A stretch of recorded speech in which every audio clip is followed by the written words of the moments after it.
Ladies and gentlemen, next bout of the evening, amateur rules competition held in the welterweight division under 77.1 kilograms.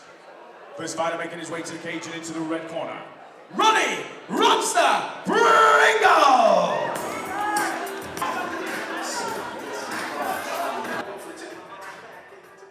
And his opponent making his way to the blue corner, Curtis Morgan!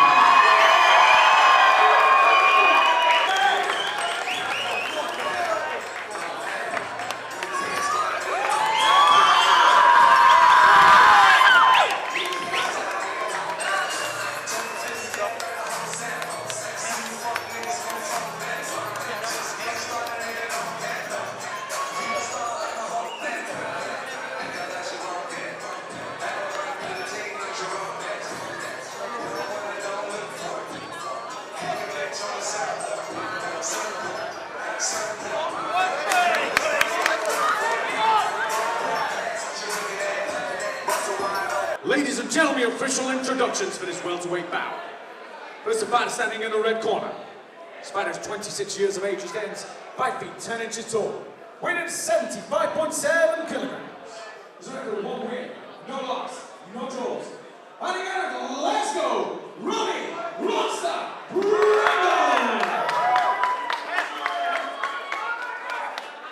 And across the cage in the blue corner. This fighter is 24 years of age. Stands 5 feet 9 inches tall, weighted at 77.5 kilograms. He makes his fighting debut this evening from right here in Bolton, Curtis!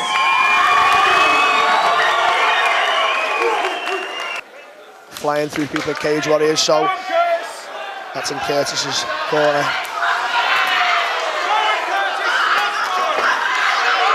So they're straight at it in this fight, straight at it. Looking for the double, he's missed that shoot. Curtis trying to set up he's got a choke of some description, whether it's a guillotine, I don't know. It's an arming guillotine, I think. Yeah. He's using his pressure upwards to try and sort of create pressure on the jugular and the carotid arteries. He's stretching him out now.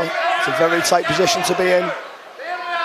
He seems to be surviving. It's in deep now. Very hard to finish an arming guillotine. Okay, he's got to look at his posture. He's trying to pop that head out now. You can burn your arms out if you keep holding things so long. So now the ground and pound starts. Curtis has control of this fight from start. Now he's trying to sit through sort of for that guillotine choke. Big slam, big slam.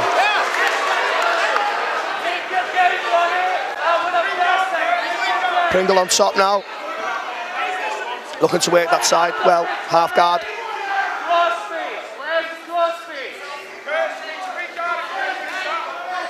If it stays in a static position, I think Mark will be looking at standing this up, but he's working now, half guard. Shoulder pressure. Keep the shoulder pressure.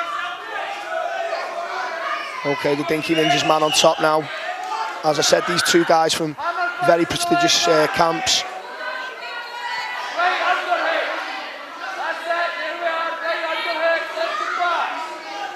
Okay, he's trying to climb his way up into that. He's still in half guard, but he's trying to make his mount position higher, or his position up on the body a bit higher, so he can land some ground and pound. Still in that half guard position, quite a static position. You can, normally though, you can work a lot of ground and pound from half guard. I know a lot of guys prefer half guard than mount because you can be swept and rolled in mount. He's sort of got that, he's got that posture right with his knee there, left knee in. Now he's getting instructions from his corner for a whizzer. The ground and pound's going in, he's scrambled, still in half guard. He's passed to mount. Now here's a terrible position for any fighter. They are big ground and pound shots. He's given his back up. He's got to be really careful here for this rear naked. And the ground and pound, he's got to be careful that he doesn't land illegal punches. Now he's setting the choke in the end of the round, saves him. well. How explosive was that? That was a very, very explosive round. Started off with Curtis dominating the first minute or so, and then Ronnie reversing that position and looking quite dominant on top. In the end, ended in a submission that wasn't completed. Just let's see how this next round goes. It's very intriguing, this fight, very intriguing indeed.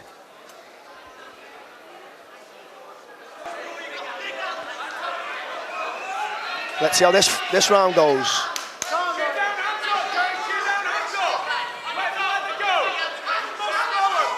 Okay, feeling each other out again. Goes with a flying knee. Falls short. Pumping that double jab out from that southpaw stance. And he's in an orthodox stance now. Both fighters seem to change stance quite a lot, I think. I think they're trying to, yeah. Curtis is definitely changing stance. Works for some fighters it doesn't.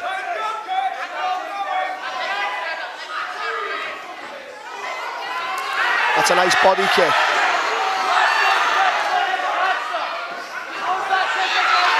It's a nice right hand.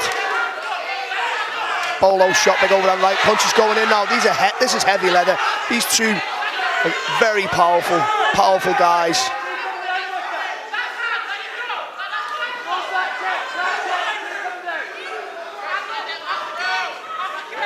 The feeling out process is well gone. These two guys are actually having it now. Oh, again, the 1-2 down the pipe. And he's looked for the double, he's got it. Lovely completion on that double leg. Perfect posture for the shoot for that double. He's using the cage wall to walk up, is Curtis.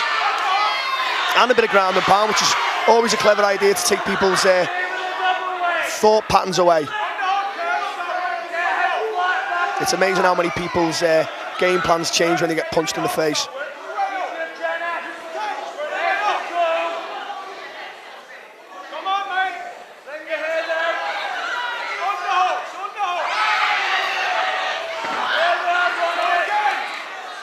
So, Ronnie Pringle seems to be grinding this one out with wrestling and punches though. It's got to be said, he's been, lovely knee to the body, fantastic. He's grabbed the single now, I think he's going to drag that out. Underhooks from both sides, that guillotine's in again. It's hard when you're sweaty and you're tired to finish a guillotine.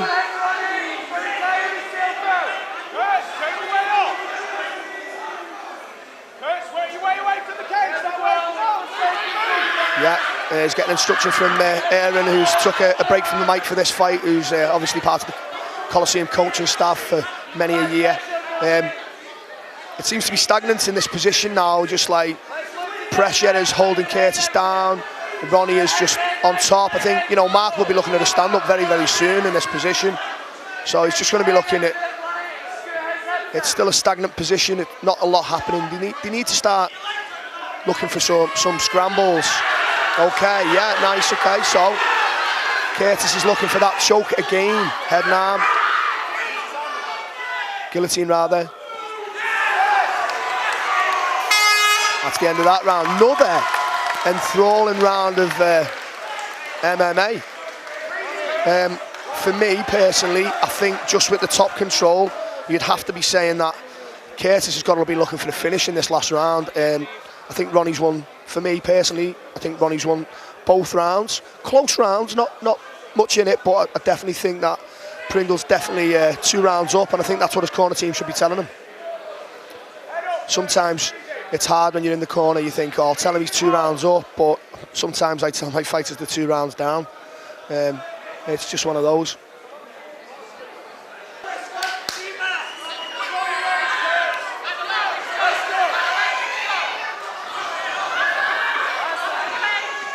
Oh, it's a lovely left hook from Curtis.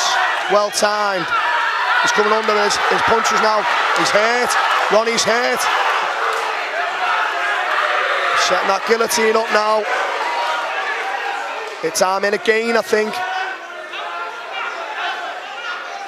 You can tell that Curtis has got a good guillotine because he sends the tether up quite a lot. It's tight, it's underneath the chin. Where are we looking? You've always got to be aware that arm pressure is major thing. If you hold on to things too long, you've got to be careful that, you know, he's out.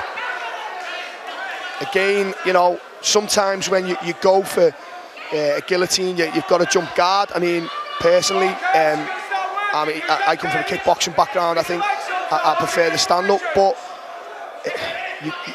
when you jump that guard, you know if you miss it, you're going to be underneath guys, and then it's hard work, especially in the third round when you're tired and you fought so hard. It's a position you've got to be absolutely brave and to get out of. It's just okay. So we're in this position. You know, Ronnie's landing ground and pound. Again, he's in top position.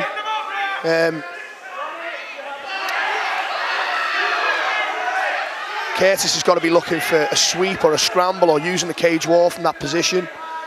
It's hard when you've sunk in choking and you've put all your money and all your cards into that choke, and then it's not landing all triangles. Triangle attempt here.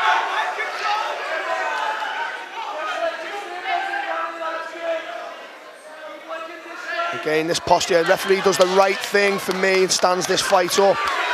Curtis is looking for the kill here, I think. Come on.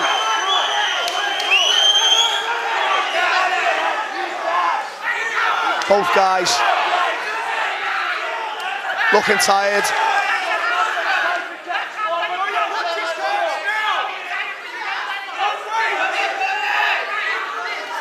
It's a waiting game, this. Another shoot, completes it. Again, this an attempt at a guillotine choke. He's passed Brown to the other side. That's the right thing to do. He's out now. He's got wrist control.